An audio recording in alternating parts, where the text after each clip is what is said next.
사도행전 15장 말씀은 굉장히 중요한 장입니다. 예루살렘 공의회가 사도행전 15장에 있습니다. 이방인의 구원 문제에 대해서 유대에서 온 몇몇 사람들이 태클을 걸기 시작합니다. 바울과 바나바가 가르쳤던 것은 예수만 믿으면 구원받는다 라고 하는 가르침이었는데, 그 교회 안에 유대에서 온 몇몇 사람들이 예수만 믿으면 되는 것이 아니라 모세의 율법도 지켜야 하고 할례도 행해야 구원받을 수 있다라고 하는 다른 메시지를, 다른 복음을 증거하기 시작해서 이 문제에 대해서 안디옥 교회 리더십들이 예루살렘 모 교회의 의견을 묻고자 바나바와 바울을 파송합니다. 그리고 거기에서 내려진 결론은 믿음으로 구원받는다. 그런데 우상에게 바쳐진 제물, 또 피를 먹는 것, 목매어 죽은 것, 그리고 음행에 대해서는 절대로 하지 말 것을 명령하고, 이 내용들, 예루살렘 공의회에서 결정되어진 4가지 사항 외에 예수를 믿으면 구원받을 수 있다라고 하는 명백한 복음, 구원의 길을 정확하게 편지로 기록해서 이제 이방인 교회 가운데 편지를 발송합니다. 이 말씀이 22절부터 34절까지의 내용이 바로 이 내용입니다. 오늘 말씀은 그 내용들을 우리가 스킵하고 35절부터 41절까지 내용을 나눌 텐데요. 오늘 제목은 사랑과 전쟁입니다. 사랑할 때가 있으면 전쟁할 때가 있습니다. 좋아할 때가 있으면 또 왠지 모르게 미울 때가 있어요. 우리 송 집사님께서 고개를 끄덕끄덕이시면서 아주 좋은 반응을 보이고 계십니다. 뜨겁게 사랑할 때가 있으면 좀 이렇게 위를 낼 때가 있다는 거예요. 가슴 뛰어서 내 삶을 다 바치고 싶은 그때가 있다면 또 왠지 모르게 내 인생 가운데 피곤하게 느껴질 때도 있다는 것입니다. 오늘 말씀을 볼 텐데, 바울이 다메섹 도상에서 예수님을 만났어요. 그런데 그 바울을 사역의 현장으로 리크루트한 것이 바나바였어요. 그리고 12사도들이 바울의 회심을 인정하지 않을 때 사도들에게 일일이 찾아다니면서 바울의 진정성을 설명해 준 사람도 바나바였습니다. 그리고 안디옥 교회가 엄청나게 부흥되고 있을 때 다시 바울의 고향인 길리기아 다소에 가서 바울 10년 동안 다메섹 도상에서 회심한 다음에 거의 10년 동안 고향에 있는 바울을 직접 찾아가서 비전 캐스팅을 해서 함께 이방인의 사역을, 이방인의 교회를 개척하는 것을 위해서 바울을 비전 캐스팅한 것도 바나바였습니다. 함께 1차 선교 여행도 다니고, 또 부흥되었던 안디옥 교회 가운데 이방인의 구원 문제를 가지고 예루살렘 공의회에 들어가서 중요한 결정도 받아온 것도 바울과 바나바였습니다. 환상의 콤비였어요. 바울에게는 바나바가 거의 절대적인 존재죠. 그런데 오늘 말씀을 보면 이 사람들이 전쟁합니다. 그냥 전쟁이 아니고 심하게 다툽니다. 심지어는 같이 사역도 하지 않고 완전히 갈라져 버립니다. 오늘 이 말씀 여러분과 함께 나누고 싶어요. 바울은요, 하나님 나라 확장을 위해서 무엇이 필요한 건지 정확히 인식하고 있는 사람이었어요. 그러니까 복음만 단순히 증거하는 것이 아니라 복음을 믿고 예수 믿은 사람들에게 팔로우업 해주는 것이 얼마나 중요한 것인지 알고 있었어요. 그러니까 상호 책임, 멘토링 해주는 것이 얼마나 중요한 것인지 인식하고 있었어요. 단순히 교회만 개척하는 것이 아니라, 돈만 보내는 것이 아니라 정기적으로 그들에게 찾아가서 그들이 잘하고 있는지, 교회의 모습에 믿음이, 교회 가운데 믿음의 뿌리를 내리고 있는지 점검하기 위해서라는 거예요. 그러니까 1차 선교 여행은 이방인 지역에 다니면서 복음을 선포하고 불신자들에게 예수 믿게 하는 것이 1차 선교 여행의 주된 일이었다면, 2차 선교 여행은 그것도 있지만 이미 교회가 세워지고 예수 믿는 사람들, 자기들이 세워놓은 장로들을 만나면서, 교회에 방문하면서 그 교회를 세워주고 멘토링해주고 믿음으로 일어날 수 있도록 해주는 것이 2차 선교의 목적이 있는 것입니다. 바울이 먼저 이야기하죠. 그리고 나서 37절 말씀이 이제 전쟁의 시발점이 됩니다. 이 말씀 보면서 참 바울과 바나바가 어떻게 싸웠을까? 어떤 심히 다퉜다고, 어떻게 다퉜을까 생각도 해보게 되었는데요. 한번 읽겠습니다. 37절 말씀 시작. 바나바는 마가로부터 하는 요한을 함께 데리고 갈 생각이었지만, 그러나 바울은 그를 데려가는 것이 현명한 처사가 아니라고 생각했습니다. 바나바는 마가를 데리고 가고 싶었어요. 그러나 바울은 마가를 데려가는 것이 현명한 처사가 아니라고 믿었습니다. 어떤 일 때문에 그랬을까요? 사도행전 13장 13절 말씀에 버가에서 마가가 도망갑니다. 피시디아 안디옥으로 가야 되는데 다시 예루살렘으로 돌아갑니다. 학자들이 몇 가지 추측을 했습니다. 성경에 정확히 안 나와 있기 때문에 왜 돌아갔을까? 마가가 왜 돌아갔을까? 그는 과연 왜 그때 그 일을 했을까? 첫 번째는 마가는 고난받는 것이 두려웠던 사람이었다라고 얘기합니다. 아직 어렸었고, 그러니까 우리로 말하면 인턴쯤 되는 20대 중반, 후반 이런 된 사람들인데 선교지에 나가서 막 하는 게 두려웠던 거예요. 두 번째는 버가에서 비시디아 안디옥까지 가는 길이 험한 산길이었습니다. 그리고 자료에 보면 그 험한 산길에는 강도가 많이 있었대요. 이미 유명했던 지역이기 때문에 이제 비시디아 안디옥으로 가는 그 길이 너무 두려웠기 때문에 마가가 도망갔을 것이다.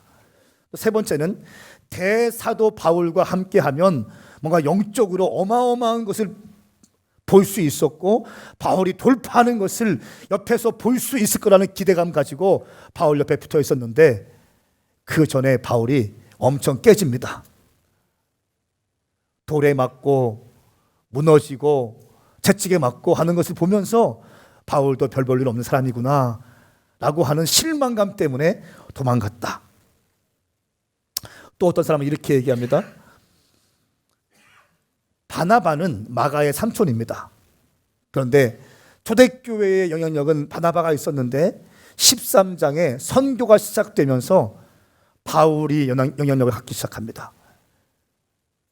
이 보이지 않는 어떤 리더십의 권위 문제 때문에 자기의 삼촌이 뒤로 처지는 것을 보고 마가가 실망해서 돌아갔을 것이다. 이렇게 추측합니다. 추측입니다. 한 가지 분명한 것은 젊은 하나님의 사역자가 끝까지 선교 완성을 위해서 돌파하지 못했다라고 하는 것은 사실이에요. 그리고 그가 가야 될 길을 온전히 완주하지 못한 것도 사실입니다. 이 문제를 가지고 바울과 바나바가 싸웁니다. 심하게 싸웁니다. 39절 말씀, 이 일로 심한 말다툼 끝에 어떤 말을 했을까? 어떤 말을 했을까? 바울과 바나바는 서로 갈라지게 되었습니다 라고 성경은 기록합니다. 왜 갈라졌는가? 마가 때문에 싸워서 갈라졌습니다. 정확히 말씀드릴까요? 생각의 차이였어요. 더 정확히 말씀드릴까요? 관점의 차이였어요.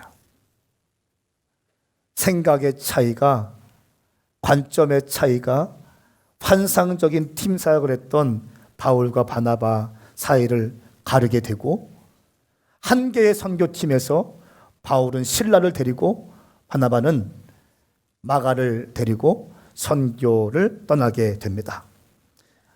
저는 선포하고 축복합니다. 이것에 대해, 다름에 대해서 공격하지 않고 넉넉한 마음으로 하모니를 이룰 수 있기를 예수님의 이름으로 축복합니다. 41절에는 바울은 시리아와 길리기아를 거쳐가면서 교회들을 강건케 했습니다. 제2차 선교 여행이 시작되는 것입니다. 시리아와 길리기아, 다 1차 선교 여행 때 교회가 세워진 곳입니다. 다른 곳을 가지 않고 교회가 세워진 곳에 의도적으로 바울은 가면서 교회를 강건케 하고 팔로업 해주고 멘토링 해주고 리더십 훈련을 했다는 것을 우리는 발견할 수 있습니다. 사랑하는 여러분, 그리고 결국 교회를 강건케 했다는 거예요. 사랑과 전쟁, 우리 인생 가운데 사랑하면 참 가슴 뛰는 단어 아닙니까? 사랑. 우리 삶에 끊임없이 일어나고 있는 이 갈등의 문제를 어떻게 해결할 것인가? 어떻게 해결할 것인가? 여러분, 마가의 실패, 저는 오늘 말씀을 통해서 마가에 대해서 좀 묵상하게 되었어요. 마가의 실패. 근데 그것은 위대한 사도가 되는 과정이었습니다. 마가가요, 바울에게 버림받습니다. 버림받죠. 보세요. 바울과 실라가 막 싸우고 있었어요. 막 싸우고 있는데 싸우는 원인이 뭡니까? 마가 때문에 싸우는 거예요. 저하고 손명전 목사님이 막 싸우는데 한경호 때문에 싸우는 거예요. 근데 경호의 입장 어떻게 했어요?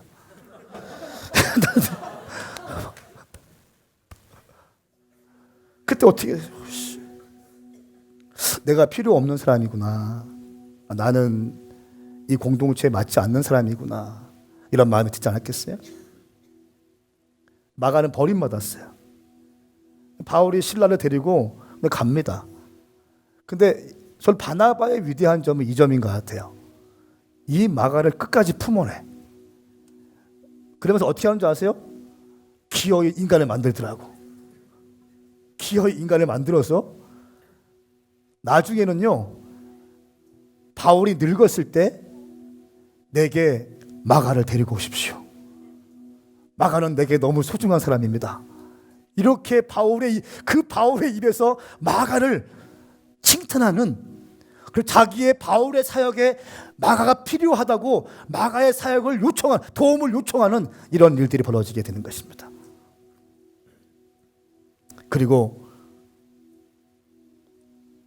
바울과 마가가 함께 감옥에 갇혀 있을 때가 있었어요. 한번 말씀을 읽어보시. 골로새서 4장 10절 말씀입니다. 시작. 나와 함께 감옥에 갇혀있던 아리스타고와 바나바의 사촌 마가가 여러분에게 안부를 전합니다. 마가가 여러분에게 가면 그를 잘 영접하라는 지시를 여러분이 이미 받았을 줄 압니다. 아멘. 아멘. 나와 함께 감옥에 갇혀있던 바나바의 사촌 마가. 바울과 바나바가 감옥에 앉아서 무슨 얘기를 했을까요?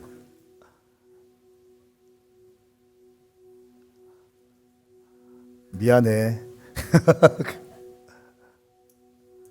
제가 죄송해요. 제가 참아야 되는 건데 제가 그냥 너무 겁나가지고 그랬어요.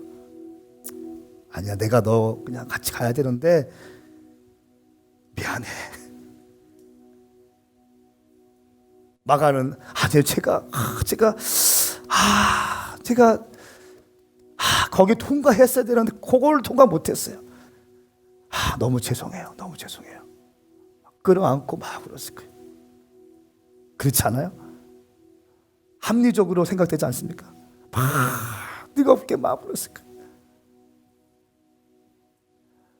대사도인 바울이 용서를 구하고 젊은 사역자인 마가가 또 용서를 구하고 뜨거운 눈물을 흘렸을 것입니다.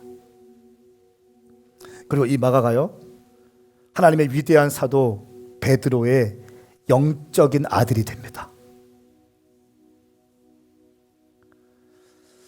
베드로전서 5장 13절 말씀에 보면 함께 택하심을 받은 바벨론에 있는 교회와 내 아들 마가가 여러분에게 안부를 전합니다. 베드로가 내 아들 마가라고 얘기해요. 그때 마가는요, 바울과 감옥에서 만나고 모든 것이 새롭게 정립된 다음에 다시 믿음을 견고하게 하고 베드로의 사역을 도와주는 동역자가 됩니다. 근데 베드로는 헬라어를 못하는 사람이었어요. 근데 이 마가는 헬라어에 능통한 사람이었어요. 여러분, 마가의 다락방 있죠? 거기가 마가가 살던 집이에요. 그 마가의 다락방이 지금 이 마가예요. 그러니까 마가의 다락방 120명 있지 않습니까? 120명에 들어가서 다락방을 갖고 있는 사람이라면 엄청난 부자. 마가는 부잣집 도련님이었어요. 그러니까 뭔가 돌파하고 고생하고 호텔도 없고, 대사도 바울 옆에 가면 뭔가 좀 사역이 막 돌파되는 것 같고, 막 호텔도 좋은 데 가고 먹을 것도 좋은 거 먹고 자기도 옆에서 좀 뭔가 좀 이렇게 높아지고 할 줄 알았는데, 바울이 고생하고 매를 맞고 피를 흘리고 깨지고 박살나고 이런 것을 보니까 너무 실망했을 것 같아. 너무 두려웠을 것 같아. 아직 부잣집 도련님이거든. 근데 그 부잣집 도련님인 이 마가를 바나바가 데리고 다니면서, 물론 사촌 관계입니다. 바나바가 데리고 다니면서 마가를 멘토링하기 시작하는 거예요. 그리고 이 마가가 베드로의 영적인 아들이 되어서 베드로와 함께 엄청난 사역을 감당한다는 사실인 것입니다. 할렐루야. 그리고 바울이 논문에 쓴 디모데 후서에는 이렇게 얘기하죠. 4장 11절 말씀에 누가만 나와 함께 있으니 그대는 올 때에 마가를 데리고 와라. 그는 내 사역에 도움이 되는 사람이다 라고 얘기합니다. 여러분, 바울과 바나바의 위대한 점이 뭐겠습니까? 바나바와 바울의 위대한 점이 뭐예요? 싸움을 한 다음에도 주님의 일을 포기하지 않은 것이에요. 감정이 상해도 주님의 일을 포기하지 않은 것. 비웃당머리가 상해도 주님의 일을 포기하지 않은 것. 끝까지 내게 주신 부르심을 붙잡고 내게 맡겨주신 사명의 길을 걸어가는 것이 이 두 사도의 위대한 점인 것입니다. 사랑하는 여러분, 끝까지 가야 됩니다. 인내하셔야 됩니다. 영국의 수상이었던 처칠이 위대한 명언을 남겼어요. Never give up, never give up, never give up. Never, never, never, never give up. 절대로 포기하지 마십시오. 옥스퍼드 대학교에 가서 연설할 때 많은 사람들이 위대한 영웅 처칠이 어떤 연설을 할까 다 귀를 세우고 있는데, Never give up, never give up, never, never, never give up. 절대로 포기하지 마십시오. 절대로 포기하지 마십시오. 여러분, 처칠은요, 팔싹둥이 조사나로 태어났습니다. 말 더듬이었습니다. 학습 장애인으로 살던 사람입니다. 학교에서는 꼴찌를 했다고 합니다. 힘내십시오. 처칠이 꼴찌였대요. 큰 체격과 쾌활한 성격 때문에 건방지고 교만하다는 오해를 많이 받았고, 초등학교 학적 기록부에는 희망이 없는 아이로 낙인 찍혀 있었습니다. 희망이 없는 아이. 그리고 중학교 때는 영어 과목에 낙제 점수를 받아서 3년이나 유급했대요. 영국 사람인데 영어를 낙제했대요. 3년 동안이나 유급했다는 것입니다.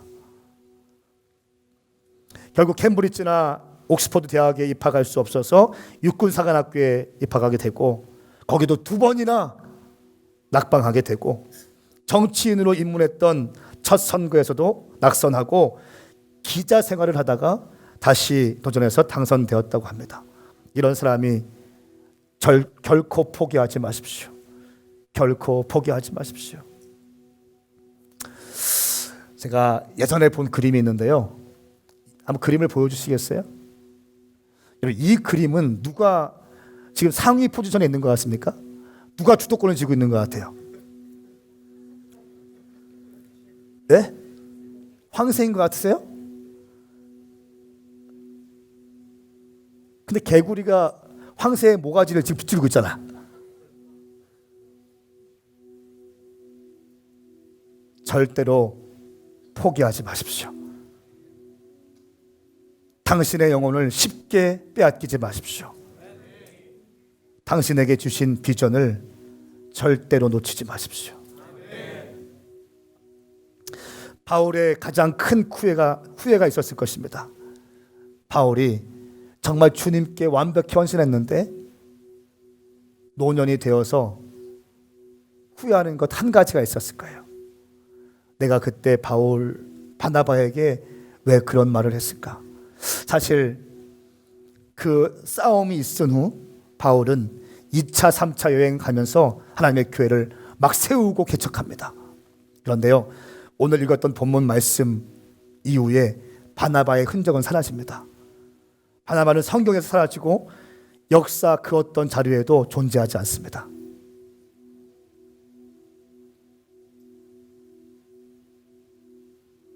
바울이 천국 가서 가장 하고 싶었던 것이 무엇일까요? 가장 후회했던 것이 무엇일까요? 그것은 바로 나를 사역에 입문시켜주고 나를 사도들에게 소개시켜주고 나를 교회에 사역할 수 있도록 비전 캐스팅했던 그 바나바에게 함부로 했던 거에 대해서 아마 후회했어요. 내가 그때 그런 말을 했으면 안 됐는데. 의견이 달라도 그냥 존중하면서 잘 풀었어야 되는데 심한 말을 해서 바나바의 가슴에 상처를 줬으면 안 됐는데 후회했을 것입니다. 사랑하는 여러분, 당신의 인생을 사랑과 전쟁에서 전쟁은 지우시고 사랑만 가져가시기 축복합니다. 전쟁은 어둠의 영들과만 전쟁하십시오. 동역자들끼리는 전쟁하지 마십시오. 아멘. 어둠의 영들에 대해서는 강력한 영적 전쟁을 선포하고 받기도 하지만 동역자들끼리는 아껴주시고 사랑해주시고 나와 다르다 할지라도 존중할 수 있는 멋진 그리고 끝내주는 성도들이 될 수 있기를 예수님의 이름으로 선포합니다. 함께 일어나십시다.